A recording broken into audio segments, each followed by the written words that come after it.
yung tsura, mukha pala akong itlog sa ayos na ganito. Diba? Masyado palang banat yung buho ko. Teka lang ha. Ayan, okay na. Alright, traditional box tower naman po ang ituturo sa atin ngayon ni Leo Natividad, ang presidente ng Origami Pilipinas. Mabuti hindi kayo naubusan ng ituturo sa amin. Meron palang gano'n, no? Hindi kayo nauubusan ng pagtuturo sa amin ng origami na to. Pag sinabing origami kasi, this is unlimited.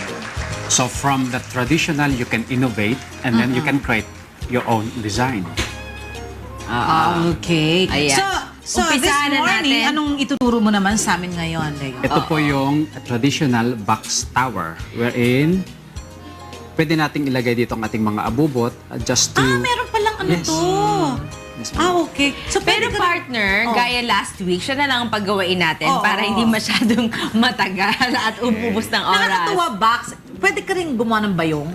It can be. Pero Wow. it takes time. Takes time. Okay. Sige. Okay, sige. Pero agree ako sa sinabi mo, partner. Oo. Okay, Manood na lang panoorin na tayo. natin si Leia kung anong gagawin niya ngayon. Okay. Let's go! Yes. Okay, to start with, kailangan natin ng papel that measures 8.5 by 8.5. Anong klase pong paper? Okay, this paper is what we called a craft paper Craft paper. from NAPCO. Okay, ang unang hakbang ay hatiin natin sa kalahati. Ayan. Ayan, so pag kalahati, and then buksan. So dito, may linya na tayo rito. Okay, hatiin din ulit natin. Ayan siya. And then ganun din sa baba. Ganyan. Okay. So pag nahati na natin, lagyan natin ng crease. Ayan. Katapos, buklatin natin dito naman sa kabila. So hatiin din natin. Ayan. Ganon din sa taas. Ayan. And then, buklatin na natin. May mga creases na tayo dito. So, mula naman dito, i-fold natin, itutupin natin papunta doon sa gitna. So, magiging ganun na siya. So, lahat ng sulok, gawin natin. Yan. Ayan. Okay. Ayan. Tapos, medyo paikutin natin. Ngayon, itupin din natin dito sa baba at sa Taas. taas. Ayan. Ngayon, buksan natin. Buksan. Ikutin natin. Ganon din sa kabila. Tupi. Then, tupi. Ayan. Ngayon, bubuksan natin ngayon itong buksan at buksan. Ang dami ng ano. Hindi mga pwedeng lines. sara. Eto, dito na tayo. Magsasara na tayo. Okay. Ayan, so patindigin natin to. Ayan, titindig siya. Yan, Tapos, sasara na. Ayan, sasara. Yun ang tinatawag nating collapsing. So, Collapse. yes, i-collapse na natin yan. Ayan na siya. And then, collapse, collapse.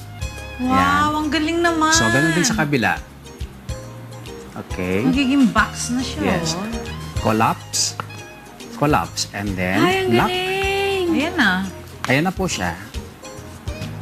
So, nakagawa na po Nakagawa tayo na. ng box na hindi ginunting using a perfect square. Ayan. Kailangan ba lagyan natin ng glue para hindi natatanggal-tanggal? Well, pwede ring lagyan ng glue. Pero hindi naman required. Oo. Hindi naman required, yes. Ngayon, gagawa ulit tayo ng yung kanyang base. Pero Mas maliit lang. ilelas lang natin ng 1 cm base from 8.5. Ilelas natin para pag clinose na natin, slowly. That's it. Yun! Ayun, oh! Ayan. Ang bilis! Yes. At kung gusto natin lagyan ng touches, like a finishing, we can use a varnish. Yan. Okay. Garnish na. Yes. So, ito ang ginamit natin dito is 11 inches. Ito is 9. Ito ay 7, 5, and this is 3 inches. Ano pa pwede natin ilagay dyan sa earrings? Earrings. Oo, Yun lang, earrings. maliit. Oo, mga maliliit na. Oo, stud. Oo. Ayan. Okay. Ayan, ang bilis, Ayan po, ang partner. bilis, Yun lang diba? yun. Masarap siguro maganda rin gumawa ng medyo malaki-laki para doon mo Yes. ilalagay naman yung mga papeles mo. Pwede rin. Yung mga dokumento ng Tama. mga papeles mo ng mga ng house and lot mo, Yes. di ba? Doon mo Pwede ilalagay din yung yung mga properties. Damit Hindi, mo. yung mga Ayan. Pwede, damit. Yes, pwede. Pero Kailangan gagamit natin anong klaseng papel ang dapat gamitin kung halimbawa ang napili mo ay lalagyanan ng damit? mas makapal. Anong tawag sa Pwedeng, ganong... based from the GSM, kung gaano yung kakapal, it can be 200 GSM or 250 GSM. Okay. Na craft paper. If na craft paper. So Okay. napakabilis gawin nito, partner, no? Dahil hindi kasi tayo ng gulo.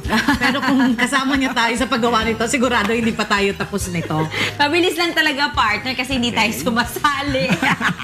Nakikinig lang naman tayo, pero nakuha naman natin. Oo, nagets mo yun, no? Yun. Okay. Leo, para sa mga viewers natin na gusto kang makontak, saan ka pwedeng tawagan nila? Okay, pwede po kaming tawagan sa number 09-495-495-278 or 0905-313-9960, or you can visit our site origamipilipinas.weebly.com.